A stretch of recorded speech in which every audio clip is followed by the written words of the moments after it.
Y'all know that sound. You know what it means. It is time for another Real Talk movie review. And I'm Caitlin, and I'm back again. So if you are new to the channel, this is my movie review series. And I review movies of all different genres, all different ages, animated, scary, and everything in between. So if you want more movie reviews that are honest, you can subscribe to this channel.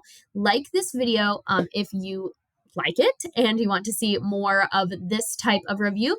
And also, you can always leave a comment and let me know what movies you want me to review next. So, all of the uploads today, if you scroll up and down from this video, are like a mix. Most of them are a little bit older movies, and this one that I'm going to review in this video is no exception.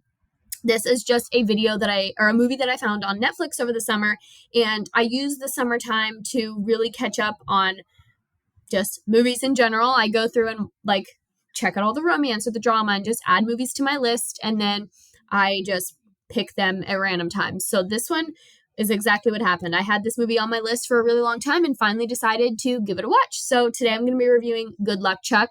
This is a romance, sort of raunchy comedy that was released in like probably the late 90s, early 2000s. I'm really not sure on the release date. But based on the cast, and the type of movie that it is, I would guess probably the early 2000s.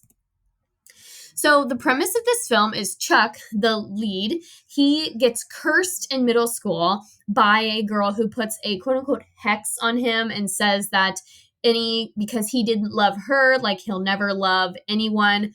And so he goes through his whole life with like just sleeping with a variety, numerous women, and like the relationships just don't work out, and he just thinks that he like can't feel love. Well, then he meets Jessica Alba's character, really wants to pursue a relationship with her, but things keep going wrong because of this curse. So he goes through and tries to break the curse, and that's pretty much the premise of the film. Jessica Alba she's like a veterinarian, a marine biologist. She's super clumsy, and she just likes Chuck, and he thinks that things are going wrong, and it's kind of usually the female is the one overthinking relationships, and in this movie the male is who overthinks everything.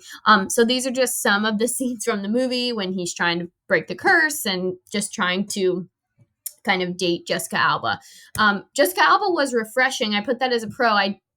She has not been in a lot of movies that I have seen. Like, I know her from Fantastic Four, and that's pretty much how I know her in my generation. So it was refreshing to see her in another movie. I know this is an older movie. This was right in her prime, but still, there were some funny parts, and the plot line is interesting. I mean, Chuck has good intentions, and he really just likes Jessica Alba and wants to pursue her, and some of the things that he does are like really grand. And it was kind of interesting to see, like I said, the male be the hopeless romantic, and like the male like really putting his feelings out there, and Jessica Alba being like, oh, you're too much for me, you're too clingy, you're too much. So that was refreshing. It is very raunchy, and the best friend, or the guy who plays his best friend, is very annoying, and honestly I could have watched this movie without him in it. His best friend's job is a plastic surgeon who specializes in breast implants, and you can already tell kind of his whole line of humor. So it did have some of that teen boy raunchiness to it, which I just don't like. So overall, I give this movie a D+. It did have some funny parts, and it was better than My Super Ex-Girlfriend and kind of some of the other ones that I have reviewed on this channel. It was way better than Deadpool. Deadpool is one of the worst movies I've ever seen in my life. And so it was better than that. But it's still like, am I going to rush out and watch it again? Probably not. My favorite part was actually the penguins and Jessica Alba's character. She was my favorite, and I would watch it again for that perspective and the scene where he like shows up in a penguin outfit. So if you're gonna watch the movie for any reason, watch it for the penguin outfit, because that is really funny. So overall, it just was not. I mean, it had some cute parts, but it was not super high quality in my opinion. And again, I'm just one person. I'm just one reviewer. I do leave honest reviews. That's my whole goal here. So I just give you my honest feedback on all of these films. And if you love this film, please let me know in the comments, and maybe I misinterpreted it. But yeah, it was it was just okay for me, a little bit less than okay.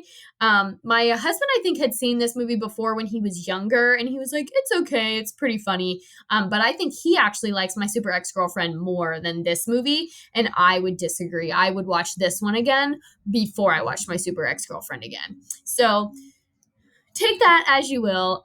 If you liked this video, like I said at the beginning, give me a thumbs up, hit that subscribe button, and check back here for the next one.